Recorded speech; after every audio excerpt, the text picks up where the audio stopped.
ओम नमो भगवते वासुदेवाय।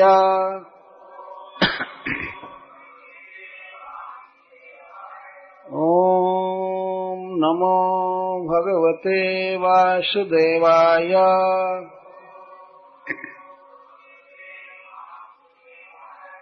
ओम नमो भगवते वासुदेवाय।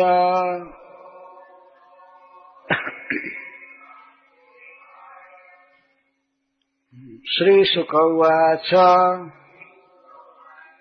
इत्युक्ता सादिति राजन्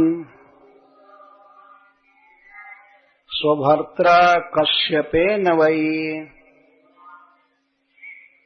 अन्वतिष्ठद्व्रतमिदं द्वादशाहमतन्द्रिता। श्रीशुक उवाच इत्युक्ता सादिति राजन्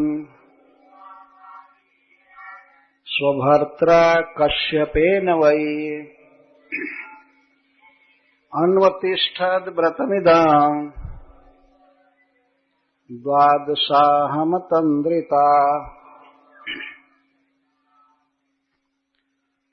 चालू करें, आवृत्ति करने में फिर बहुत टाइम लगेगा ना। ठीक। श्री शुक उवाच श्रील सुखदेव गोस्वामी ने कहा इति, इस प्रकार पहले जैसा कहा गया, उक्ता कहे जाने पर, सा वह, अदिति देव माता अदिति, राजन हे महाराज परीक्षित, स्वभर्त्रा अपने पति के द्वारा, कश्यपेना कश्यप जी के द्वारा, वही निश्चित, अनु अतिष्ठत लग गई, अपने पति की आज्ञा के अनुसार लग गई। व्रतम इदम, इस व्रत में, द्वादशाहम 12 दिनों तक, अतंद्रिता बिना आलस्य के।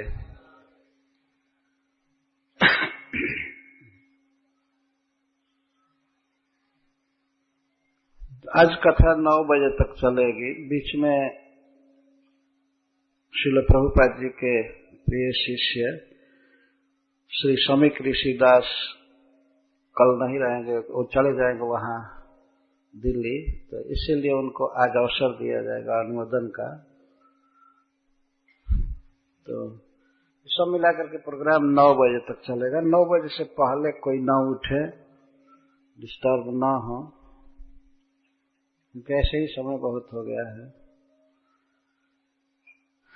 तो कल तक यह कथा हुई थी कि श्री कश्यप जी ने अपनी पत्नी माता अदिति को किस प्रकार पयोव्रत का उपदेश किया और पयोव्रत की महिमा का भी वर्णन किया।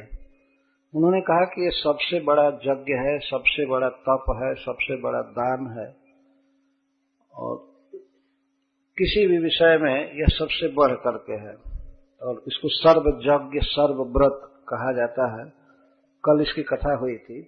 तब सुखदेव गोस्वामी कहते हैं कि इत्युक्ता सादिति राजन स्वभर्त्रा कश्यपेन वै अन्वतिष्ठद व्रतमिदं द्वादशाहम अतन्द्रिता। स्वभर्त्रा कश्यपेन वै, एक तो भगवान का व्रत, सर्वश्रेष्ठ व्रत पयोव्रत, और दूसरे परम हितैषी अपने पति देव के द्वारा उपदेश हुआ अपनी पत्नी को करने के लिए। अतः अपने पति देव कश्यप जी की बात को अदिति ने खूब अच्छा तरह से अतंद्रिता, सदा सावधान रह करके, आलस छोड़ करके करने लगी, यह व्रत करने लगी 12 दिन तक की। किस प्रकार अदिति एक पूर्ण साधक की तरह भगवान के भजन में लगी है, श्रील सुखदेव गोस्वामी वर्णन करते हैं। चिन्तयन्ति कया बुद्ध्या महापुरुषमीश्वरम् प्रगृह्येन्द्रिय दुष्टास्वान् मनसा बुद्धिसारथिः। अदिति सबसे पहले अपने बुद्धि को सारथी बना करके, अर्थात नियंत्रण करने वाला, अपनी बुद्धि से अपनी बुद्धि से अदिति ने दुष्ट इंद्रिय रूप घोड़ों को वश में किया। देखिए, बहुत सुंदर वर्णन है। कोई भी साधक भगवान का तो युद्ध भूमि में है, तो सबसे पहले उसे अपने दूषित इंद्रियों को नियंत्रण में करना चाहिए। तो माता अदिति अपने बुद्धि को ही सारथी बनाया। सारथी जो रथ पर आगे बैठा रहता है, जो घोड़ों को कंट्रोल करता है, बुद्धि सारथी, बुद्धि ही जिसका सारथी था, उस अदिति ने अपने बुद्धि द्वारा प्रगृह्येन्द्रिय दुष्ट अश्वन, अपने इंद्रियों को जो दुष्ट अश्व की तरह थे वश में किया। ये ध्यान रखना चाहिए कि माता अदिति की इंद्रियां दूषित नहीं थी। यह सामान्य रीति बताई जा रही है कि इस तरह से पहले मन को वश में करना चाहिए, इंद्रियों को वश में करना चाहिए। खूब तैयार हो गई। अब इससे आप समझ सकते हैं, जैसे एक महायुद्ध में कोई महारथी प्रवेश कर रहा है तो उसको बहुत जरूरी होता है इस बात का कि वह घोड़ों को अपने वश में रखे। तो महारथी घोड़ों को वश में करता है सारथी के द्वारा। नहीं तो घोड़े यदि दुष्ट हैं तो रथ को ले जाकर के खाई में भी गिरा सकते हैं। इसको उनको कंट्रोल करना है। जीवात्मा को विषय भोगों में जो इंद्रियां लगा रही हैं, वो उनकी उपमा दुष्ट घोड़े से दी गई है, दुष्ट अश्वन। तो माता अदिति ने एक महारथी की तरह सदा सावधान होकर के भगवान का चरण कमल पाने के लिए वह पहले इंद्रियों को वश में की। प्रगृह्येन्द्रिय दुष्टाश्वान मनसा बुद्धि सारथी, और इस तरह से एकाग्र बुद्धि से चिंतयन्ति महापुरुषम ईश्वरम। महापुरुष, भगवान विष्णु को महापुरुष कहते हैं। उनका शरीर विलक्षण है। भगवान के भुजाएं आजानुलंबित हैं, चरण में, हाथ में, तलवे में विशेष चिन्ह है, और चरण और हाथ बिल्कुल कमल की तरह सुकुमार है, सुंदर है, उनसे सुगंध निकलती है। भगवान की छाती, भगवान का नाभि, कंठ, सिर अद्भुत है। तो इस कारण से भी उनको महापुरुष कहते हैं।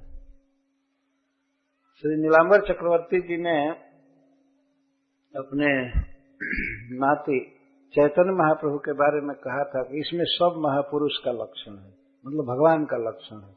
निमाई में भगवान चैतन्य महाप्रभु बचपन में उन्होंने कहा कि इसमें तो सब भगवान विष्णु के लक्षण हैं। उनको महापुरुष कहते हैं। और वैसे भी महापुरुष शब्द के अनेक अर्थ हैं कि वे इस विश्व के महान भक्ता हैं, एंजॉयर हैं और सब तरह से परिपूर्ण हैं। तो अदिति अपने मन को, अपनी बुद्धि को एकाग्र करके महापुरुषम ईश्वरम, जो समस्त जगत के नियंता हैं, पालन करता है, सबको कंट्रोल में रखते हैं, ऐसे भगवान का चिंतन करने लगी। यद्यपि इसके पहले भगवान के रूप का वर्णन केवल 2-3 श्लोक में हुआ है, गुणों का वर्णन ज्यादा हुआ, परंतु पहले के लोग इतने भगवान के बारे में जानते थे कि अगर ये कहा जाए कि भगवान का चिंतन करो तो उसका मतलब भगवान विष्णु होता ही था। आजकल जैसे कल्पना नहीं है, भगवान का भजन करो और तुम अपने मन में जिसको भी भगवान मान लोगे वही चिंतन करो।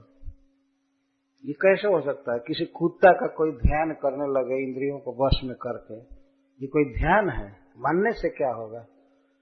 भगवान का ध्यान होना चाहिए।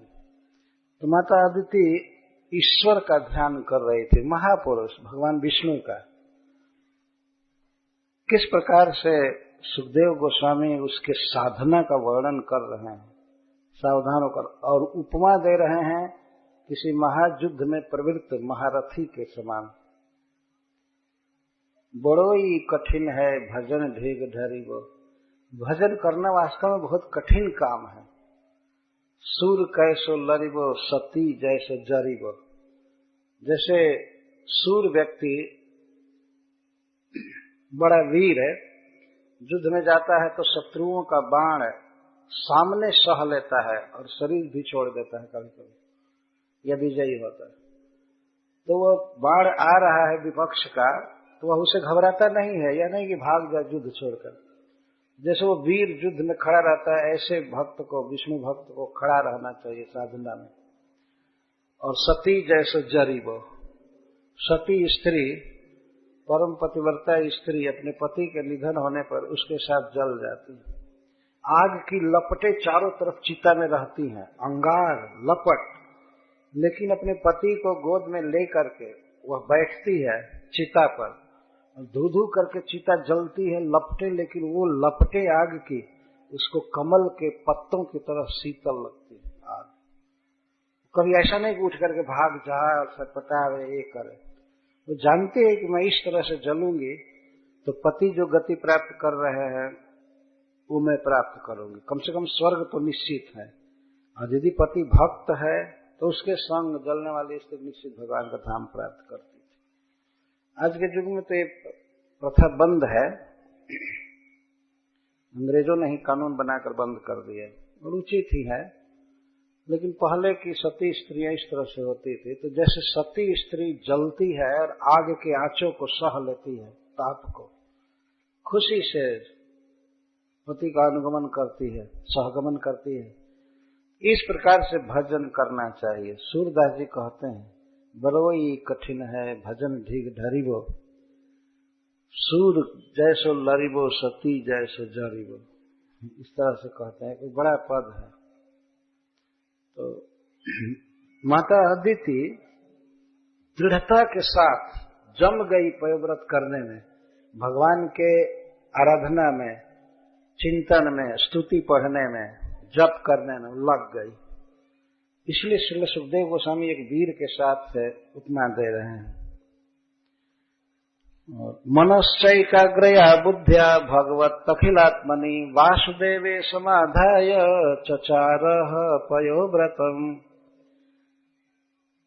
और एकाग्र बुद्धि के द्वारा उसने मन को एकाग्र करके, सब ओर से हटा करके अखिल आत्मा भगवान वासुदेव में, श्री कृष्ण में लगा दिया, पूरा लगा दिया।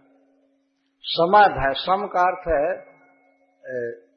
कंट्रोल करके, वासुदेव समाध, सौम और आधाय, सम का अर्थ सम्यक, ठीक ठीक, पूरा पूरा। जो मन एक सेकंड भी भगवान कृष्ण के चिंतन से बाहर नहीं हो रहा था, इसको समाधान करो, सौम आधान, समाधाय।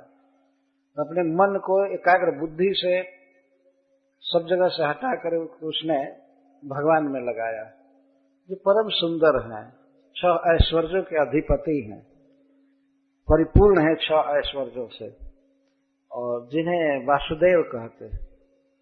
वासुदेव का अर्थ ही होता है जो सबको जन्म दिए हैं, सबको पालते हैं।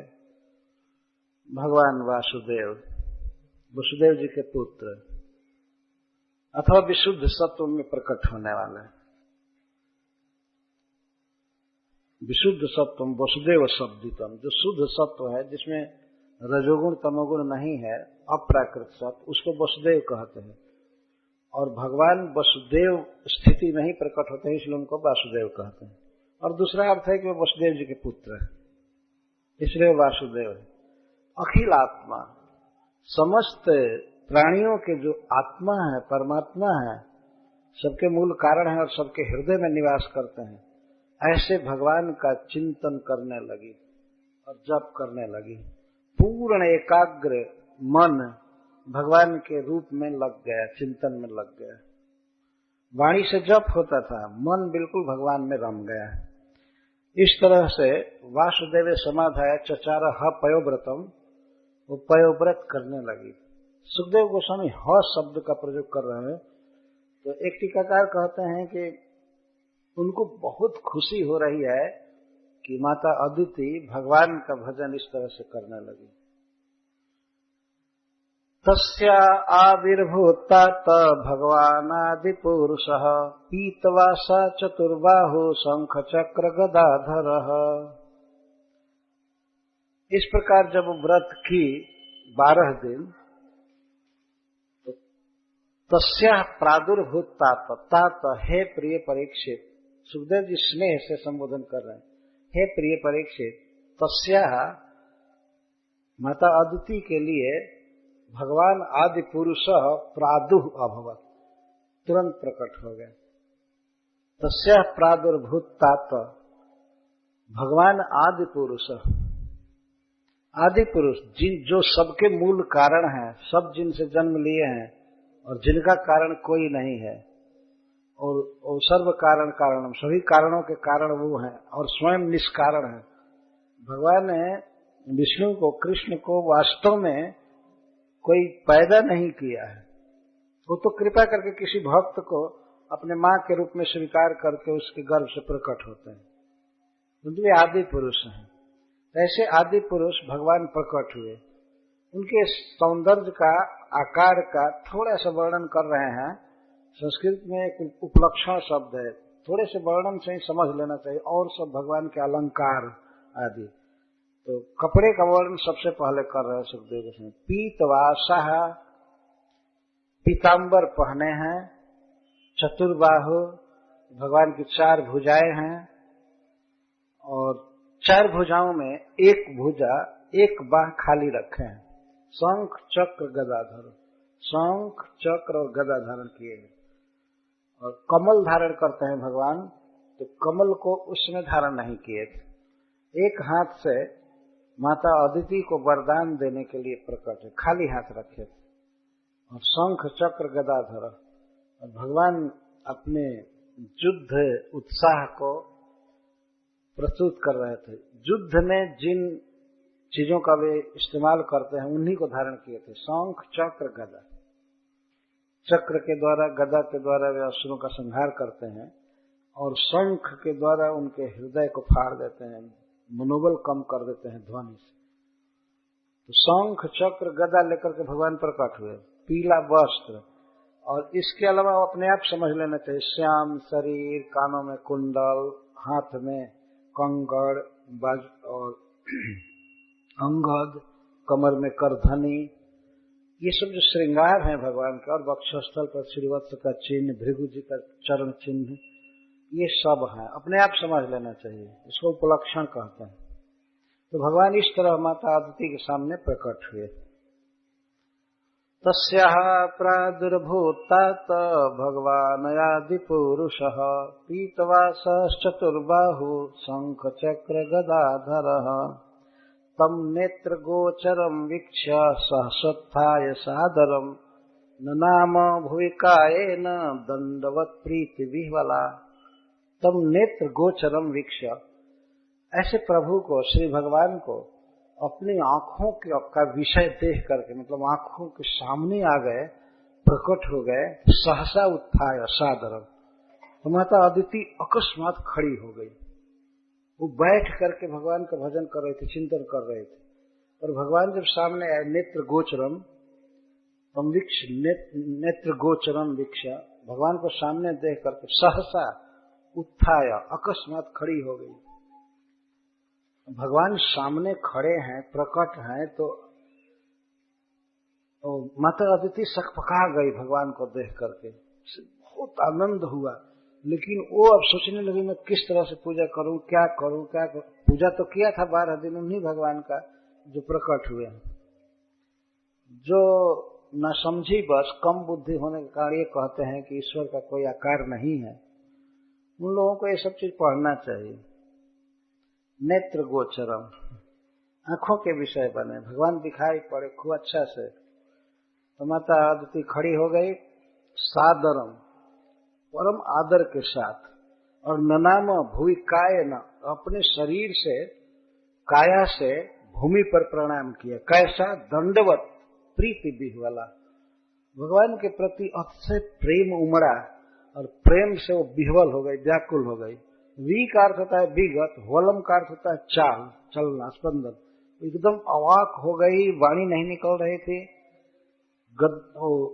विकल हो गई और दंडवत प्रणाम किया। दंड का अर्थ था डंडा और वत माने जैसा। यदि डंडे को आप खड़ा कीजिए जैसे दंड है और इसको छोड़ेंगे तो सीधा गिरेगा, ऐसे मुड़ेगा नहीं। इस प्रणाम को दंडवत प्रणाम कहते हैं। और इसमें जब अष्ट अंग लगाया जाता है साष्टांग प्रणाम, तो उसका अर्थशास्त्रों में किया गया है सिर से प्रणाम, हाथ से प्रणाम, वक्षस्थल से प्रणाम और घुटनों से प्रणाम, चरण से प्रणाम। चरण से भी प्रणाम किया जाता है, पर चरण का प्रणाम क्या है? चरण को पीछे जाना चाहिए। और मनसा वचसा इस तरह से प्रणाम किया जाता है। तो हस्ताभ्याम हाथ आगे जाए, लोटा हुआ। एक बार एक साधु प्रवचन कर रहे थे कि अगर तुम सोकर प्रणाम नहीं कर सकते हो तो दंडवत भी करो, मतलब दंडा जैसे खड़ा रहता है ऐसे करो। तो ये तो मनमाना अर्थ कर रहे थे कि दंडवत ऐसे करो, ऐसे नहीं किया जाता। जमीन पर सोकर भूमि कायन, भूमि पर पृथ्वी पर लौट कर प्रणाम किया जाता है। तो ऐसे प्रणाम करना चाहिए। वाणी से कुछ बोलना चाहिए, नेत्र से भगवान को पहले देखे और मन से सोचे। ये तीन प्रणाम ये हुआ, मनसा वचसा और नेत्राभ्याम। इसके बाद है हस्ताभ्याम, ये चार प्रणाम हुए। और सिरसा, सिर जमीन पर टिका रहना चाहिए, ये पांचों होगा ना, ठीक गिनते हुए। और वक्षसा और छाती जमीन पर रहना चाहिए। जानुभ्याम और पादाभ्याम, इस तरह से 8 प्रकार से प्रणाम किए जाते हैं दंडवत। तो जो भी हो, आज के युग में कोई न भी करे, केवल वचन से भी कह दे कि दंडवत, तो मान ही लेना चाहिए, ठीक है कोई बात दंडवत दंडवत ठीक है, ठीक। अब तो कहने की चीज रह गई। तो दंडवत प्रणाम करने में बहुत दिक्कत भी है। किसी के घुटने में दर्द है तो कहीं दर्द है, क्या है, बहुत कठिन हो गया।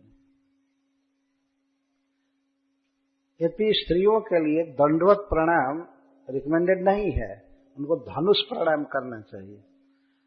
दंड जैसा नहीं, धनुष जैसा। धनुष जैसे झुकता है तो झुक करके प्रणाम करना चाहिए। या उसको पंचांग प्रणाम भी कहते हैं शास्त्रों में। पुरुष अष्टांग प्रणाम कर। लेकिन माता अदिति इतना विह्वल थे, वो पूरा लौट करके भगवान को प्रणाम किया। दंडवत, प्रीति विह्वला, अच्छे प्रेम के कारण उसे इस ध्यान नहीं रहा कि ऐसे प्रणाम करना चाहिए। दंडवत प्रीति विह्वला। सोत्थाय बद्धांजलिदीडितुम,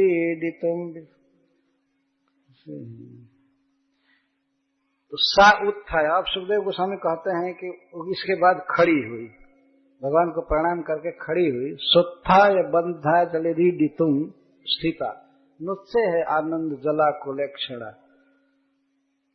उसके बाद उठी, भगवान की स्तुति करने के लिए, प्रार्थना करने के लिए वो उठी, गुण गाने के लिए। सा उत्थाय, वह अदिति उत्थाय, उठ करके बद्धांजलि, हाथों को जोड़ ली। और किस लिए? ईडी तुम, भगवान का गुण गाने के लिए, स्तुति करने के लिए। लेकिन स्थिता, लेकिन स्थित रह गई, खड़ी हुई। ये आनंद जला कुलक्षणा, भगवान के प्रति इतना प्रेम था और इतना आनंद हुआ उनके दर्शन से कि उसके आंखों में आनंद के आंसू भर रहे थे। और नहीं चाहते थे कि ये आंसू निकले, क्योंकि भगवान को देखने में बाधक हो रहे थे आंसू, तो वो चाहती नहीं थी। ऐसे खड़ी है, आंखों से आंसू बह रहा है। बभूव तुष्णिम पुलका कुलाकृति तद्दर्शनात् अत्युत्सव गात्र बेपतु, तो खड़ी है, हाथ जोड़ करके आंखों से आंसू बह रहा है। भगवान के बारे में कुछ बोल नहीं सकी। बभूव तुष्णिम, तुष्णिम माने चुपचाप रह गई। पुलका कुलाकृति, उसका सारा शरीर रोमांच से विभूषित था। पुलक आकृति, शरीर जो था वो पुलक से व्याप्त था। और अति उत्सव गात्र बेपतु, अतिशय आनंद के कारण, भगवान को देख करके अतिशय आनंद के कारण उसका शरीर कांपने लगा। ये प्रेम के विकार हैं। तो स्वेद होना, पुलक होना, अश्रु निकलना, कपकपी होना, यह प्रेम का विकार है, अष्ट सात्विक विकार में से विकार है। तो माता अदिति इस तरह से कि और वो बोल नहीं पाई भगवान के सामने। कुछ देर के बाद प्रीत्या शनैः गदगदया गिरा हरिं तुष्टावसादे व्यदितिः कुरुद्वः उद्वीक्षति सा पिबतीव चक्षुषा रमापतिं यज्ञपतिं जगतपतिं। लगता है जैसे सुखदेव गोस्वामी वीडियोग्राफी ले रहे हैं। माता अदिति की क्या दशा है पूरा पूरा वर्णन कर रहे हैं। प्रीत्या शनैः गदगदया गिरा, अच्छे प्रेम के कारण चाहती थी कृष्ण के विषय में बोलना, विष्णु के विषय में बोलना चाहती थी, क्योंकि यह जीव का स्वभाव है, वह कुछ बोलेगा। तो भगवान के गुणों को बोलना उसका स्वभाव है, बोलना ही चाहिए, और इससे जीव का बहुत बड़ा मंगल होता है, माया बंधन कटता है। तो माता अदिति में स्वाभाविक आ रहे थे कि मैं इनका वर्णन करूं, इनके सौंदर्य का, दया का, प्रभाव का, ऐश्वर्य का, सबका वर्णन करूं। पहले तो नहीं वर्णन कर सके, तो अब धीरे धीरे शनैः गदगदया गिरा, गदगद वाणी से तुष्टावसाद व्यदितिः कुरुद्वः, हे कुरुकुल शिरोमणि परीक्षित, वह धीरे धीरे अपने आंसुओं को पोंछी और गदगद वाणी से टूटे हुए स्वर में, साफ शब्द नहीं निकल रहा था प्रेम के कारण, भगवान हरि का स्तवन करने लगी, स्तुति करने लगी। सा अदिति, इस श्लोक में आप देखेंगे कि 2 बार सा शब्द का प्रयोग किया गया है। तो श्रीधर स्वामी पाद जी लिखते हैं कि 2 बार 2 क्रियाओं के लिए शब्द का प्रयोग हुआ है, इसलिए यह द्विरुक्ति दोष नहीं है।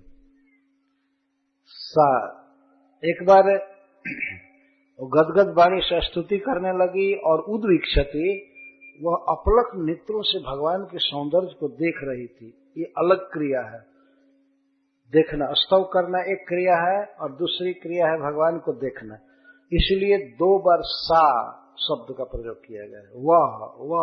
वह अर्थात अतिशय भाग्यवती अदिति भगवान के सौंदर्य को देख रही है।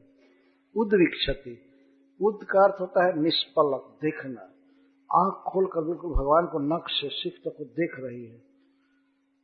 जीवन में पहला यह अवसर था कि माता अदिति को भगवान का दर्शन हुआ था। देखिए पयोव्रत की महिमा, भगवान का जप करना, भगवान के लिए आहुति देना, स्तुति करना और चिंतन करना, ब्राह्मणों की सेवा करना, ये सब इतना बलवान साधन है कि तत्काल भगवान को प्रकट कर दिया। और मनोरथ की पूर्ति तो वो तो आनुषंगिक फल है। वास्तव में आनुषंगिक अर्थ है कि जैसे कोई व्यक्ति चावल पैदा करता है, तो चावल तो उसे मिलता है, उसके साथ साथ पुआल, उसका डंठल जो है वो भी हो जाता है। भगवान इतने कृपालु हैं। देखिए 12 दिन के भजन से तुरंत प्रकट हो गए माता अदिति के सामने। ये स्वभाव है भगवान का। 12 दिन में प्रकट हो गए। कल कथा हुए तो भगवान शिव तब प्रकट हुए जब वो बेचारा अपनी गर्दन काटने जा रहा था। वृकासुर है, अगर नहीं काटता तो इतना जल्दी वो प्रकट होने वाले नहीं थे, और प्रकट होकर के भी उसको खत्म कर दिए वृकासुर को।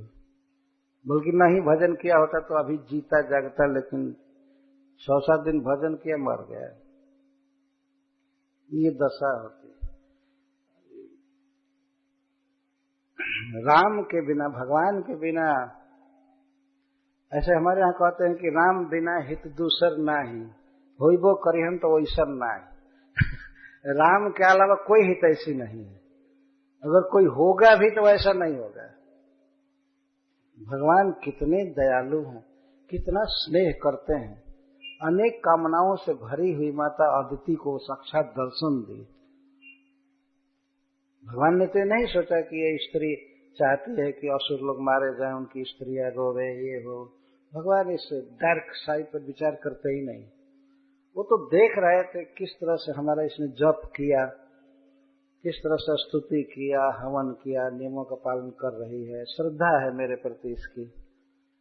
ऐसी स्त्री के प्रति भगवान प्रकट हो गए। कितने ऋषि मुनि नाना प्रकार की तपस्या करते हैं, मर जाते हैं फिर भी दर्शन नहीं होता है, कई बार जन्म लेते हैं फिर भी दर्शन नहीं होता। 12 दिन में भगवत व्रत का पालन करने वाली माता आरती के सामने प्रकट हो गई। यह श्रीमद् भागवत है, ये प्रमाण शिरोमणि ग्रंथ है। भगवान भक्ति से प्रसन्न होकर के भक्तों को दर्शन देते हैं। जब तक वो प्रकट नहीं हुए हैं तब तक भक्त भगवान को मंदिर में देखते हैं अर्चा विग्रह के रूप में, हृदय में भी श्याम सुंदर छवि का ध्यान करते हैं, और इसके बाद तो वो साक्षात नेत्रों से देखेंगे ही, भगवान मिलेंगे। माता अदिति प्रमाण है। तो माता अदिति इस प्रकार भगवान को प्रणाम करने लगी, स्तुति करने लगी।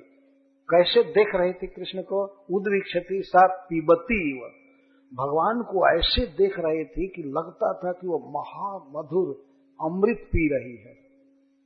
आंखों में इतनी लालसा थी भगवान को देखने की कि लगता था कि आंखें भगवान के रूप अमृत को पी रही है, देख नहीं रही है। पीबती व उद्विक्षति, पीबती व लगता था कि पी रही है, इस तरह देख रही थी, पीते हुए देख रही थी। तो बहुत लालसा। किसको देख रही थी? रमापति, यज्ञपति, जगतपति। मतलब माता अदिति का यही भाव होता था कि यही लक्ष्मी जी के पति रमापति हैं, समस्त धन के स्वामी, समस्त धन के संपत्ति की स्वामिनी लक्ष्मी जी के भी ये पालक हैं, पति हैं, स्वामी हैं। रमापति, यज्ञपति, और वास्तव में भगवान यज्ञपति हैं। वो ये रियलाइज कर रही है कि मैंने यज्ञ किया, पयोव्रत किया, और उस के फल को भगवान ने दिया और प्रकट हो गए। तो यज्ञ के पालक हैं भगवान वास्तव में। यदि कोई यज्ञ करता है तो असुर उसमें विघ्न डालते हैं, लेकिन भगवान यज्ञपति हैं, पालन करते हैं यज्ञ का, बहुत प्रकार के कठिनाइयों से बचा लेते हैं और यज्ञ फल देते हैं। माता अदिति यही सोच रही है, रमापति, यज्ञपति, जगतपति, समस्त जीवों के पालक, जगतपति, जगताम, जीवानाम पति, समस्त जीवों के यही पालक हैं, यही जन्मदाता हैं। ये सब भाव भगवान के प्रति हो रहा था। इसीलिए श्रील सुखदेव गोस्वामी माता अदिति के द्वारा भगवान का दर्शन होने पर कहते हैं रमापति, यज्ञपति, जगतपति। वो माता अदिति के भावों का अनुवाद कर रहे हैं। जो अदिति सोच रही है भगवान के प्रति, उन्हीं शब्दों का प्रयोग सुखदेव गोस्वामी करते हैं। उद्विक्षति सा पिबती व चक्षुषा रमापतिम यज्ञपतिम जगतपति। ये है भगवान की कथा। भगवान रमापति हैं, जगतपति हैं, यज्ञपति हैं। श्रील सुखदेव गोस्वामी ने अपने प्रारंभिक मंगलाचरण में भागवत कहते समय कई शब्द का प्रयोग किए हैं। श्रीय पति, यज्ञपति, धरापति, धियाम पति, लोकपति, इस तरह से कई बार कहते हैं। भगवान श्रीपति हैं, यज्ञपति हैं, इस पृथ्वी के पति हैं, समस्त जीवों के पति हैं। पति मतलब पाति के पति, जो पालन करता, जो पालन करे उसको पति कहते हैं। पति गतिश्चांधक विष्णु सात्वताम प्रसिद्धताम में भगवान सताम पति। विशेष करके कहते हैं कि अंधक वंश जादवों के वे पालक हैं, रक्षक हैं, द्वारका में रहते हैं। ऐसे प्रभु हमारी गति हो, मतलब हमारा जीवन उनमें ही समर्पित है, वही हमारे सब कुछ हैं। अपने मंगलाचरण की वंदना में श्री सुखदेव गोस्वामी यह श्लोक कहे। यहाँ पर भी कह रहे रमापतिम, यज्ञपतिम, जगतपतिम। ये सब शब्द अन्य किसी के लिए प्रयोग नहीं किया जा सकता, किसी के लिए नहीं, न ब्रह्मा जी के लिए, न शिव जी के लिए। कोई रमापति नहीं है, कोई यज्ञपति नहीं है, और कोई जगतपति नहीं है। ये सब शब्द स्पेशल केवल भगवान के लिए प्रयुक्त किए जा रहे हैं। तो माता अदिति भगवान से की स्तुति कर रही है। यज्ञेश यज्ञ पुरुषाच्युत तीर्थपाद तीर्थाश्रव श्रवण मंगल नाम धेय आपन्न लोक बृजनोपशमोदयाद्य समनः क्रुधेश भगवन् असि दीननाथ।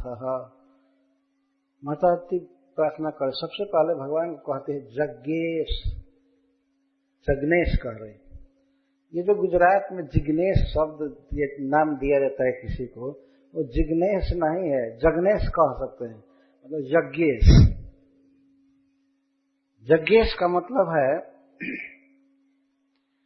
यज्ञ का फल देने वाला। हे प्रभु, सबसे पहले माता अदिति के मुख से यज्ञेश निकल रहा है, ये हमारे यज्ञ का, हमारे पयोव्रत का फल आपने दिया, प्रकट हो गए। वास्तव में भगवान यज्ञेश है। कोई भी यज्ञ किया जाता है, भगवान की आराधना, कीर्तन, कथा आदि, तो उसका फल भगवान देते हैं। फल क्या देते हैं? स्वयं प्रकट हो गए। 12 दिन यज्ञ करने पर भगवान प्रकट है।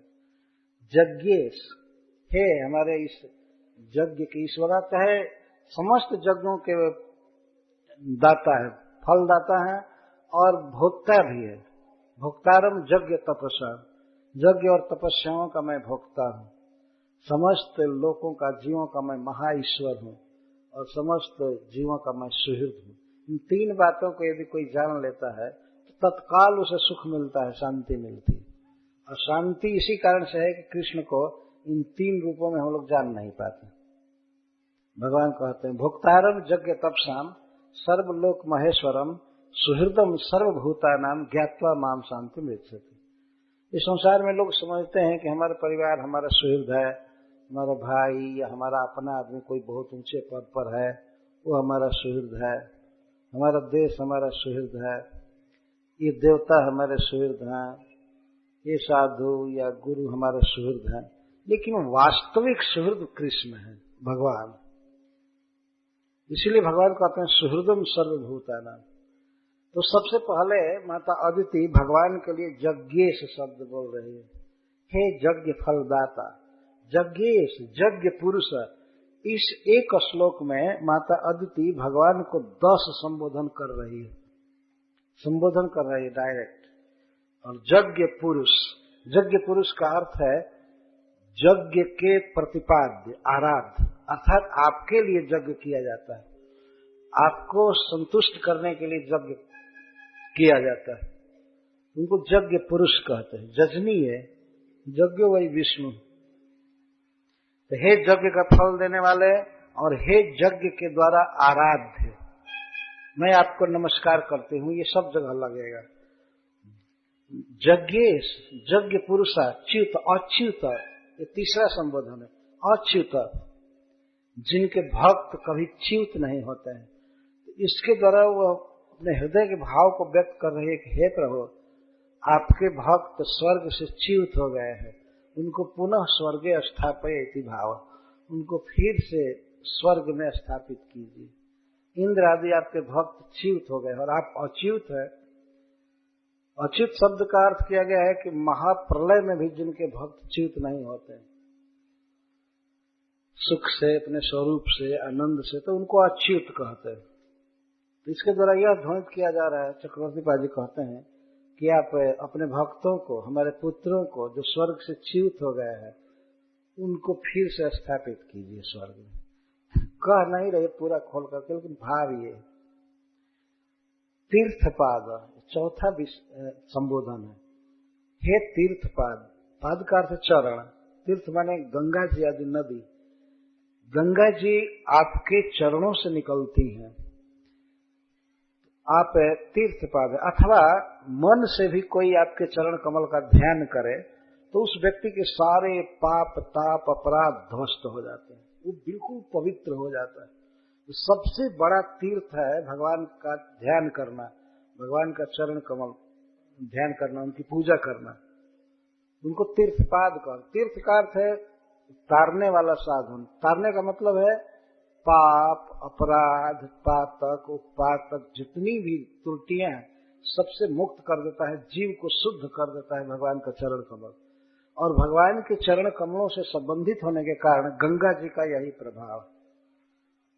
खास करके गंगा जी भगवान के चरण से निकली हैं और इस विश्व ब्रह्मांड में गंगा जी का जो पानी है वो वास्तव में स्पिरिचुअल पानी है, स्पिरिचुअल वाटर है। भगवान के चरणों को धो करके निकल रहा है स्पिरिचुअल, वैसे ही स्पिरिचुअल वाटर है कर्णोदक समुद्र, कर्नाडो का, और उस पर भगवान वामन देव के चरण को धो करके गंगा जी आती है। इसलिए गंगा जी सबसे अधिक पवित्र है, भगवान के चरणों के प्रभाव को लेकर के बहती है। गंगा जी का नाम भी बोला जाता है, जीव पवित्र हो जाता है। ध्यान करे और फिर स्नान और आचमन करे तब तो कहना ही है। तीर्थपाद, इसके द्वारा माता अदिति के मुख कमल से भगवान की भावी लीला सूचित हो रही है, आगे आने वाली। इसी अवतार में गंगा जी की उत्पत्ति हुई है। वामन देव, इसका मतलब है कि अपने आप सरस्वती अर्थ निकाल रही है, वाणी पर बैठी हुई है कि आप त्रिविक्रम बन करके जब नापेंगे विश्व ब्रह्मांड को तो आपके चरण कमल ब्रह्मांड के कौभर को फाड़ेंगे और कर्नाडो जल गिरेगा आपके चरणों पर और उस वही चरण कमल पखार करके गंगा जी बने। तीर्थपाद, तीर्थस्रव, ये छठा चौपट कौन विशेषण जो भी हो गिन लीजिए। तीर्थस्रव, श्रव का अर्थ होता है जस, कीर्ति, और तीर्थ का अर्थ है तीर्थ। आपकी कीर्ति संसार के समस्त जीवों को तारने वाली है, शुद्ध करने वाली है। केवल आपके विषय में सुना जाए तो जीव परम पावन हो जाता है। ऐसा कोई प्रभाव किसी में कहीं नहीं देखा जा सकता है। क्या कोई दवा ऐसी आप सुने हैं कि उसको नाम सुना जाए और रोग ठीक हो जाए? ऐसा नहीं हो सकता है। कि है कुछ कुछ हो सकता है, शब्द हो ऐसा लेकिन सारा पाप ताप जमराज का बंधन कर्म बंधन सब ध्वस्त हो जाए तो जीव को आपका जस, आपकी कथा परम पावन कर देती है। तीर्थ श्रव, जिनका श्रवण ही तीर्थ है। भगवान के विषय में बोलना, अपने को सब तरह से शुद्ध करना, सुनना। केवल व्यक्ति सुने भगवान का नाम गुण लीला तो वह बिल्कुल पावन हो जाता है, पवित्र हो जाता है। अनेक प्रकार की कामनाएं वासनाएं उसकी समाप्त हो जाती हैं और कर्म बंधन ध्वस्त हो जाते हैं केवल सुनने से। अच्छा, मान लीजिए अगर कोई कहे कि हम भगवान के गुणों को समझ नहीं पाए हैं, मान लीजिए कोई कथा कह रहा है नहीं समझ पाए, तो कहते हैं श्रवण, माता आदि कहते श्रवण मंगल नाम ध्येय। आपका केवल नाम कोई सुने तो उसका महामंगल होता है। हरे कृष्णा कृष्णा कृष्णा हरे हरे, हरे राम राम राम हरे हरे। श्रवण मंगल नाम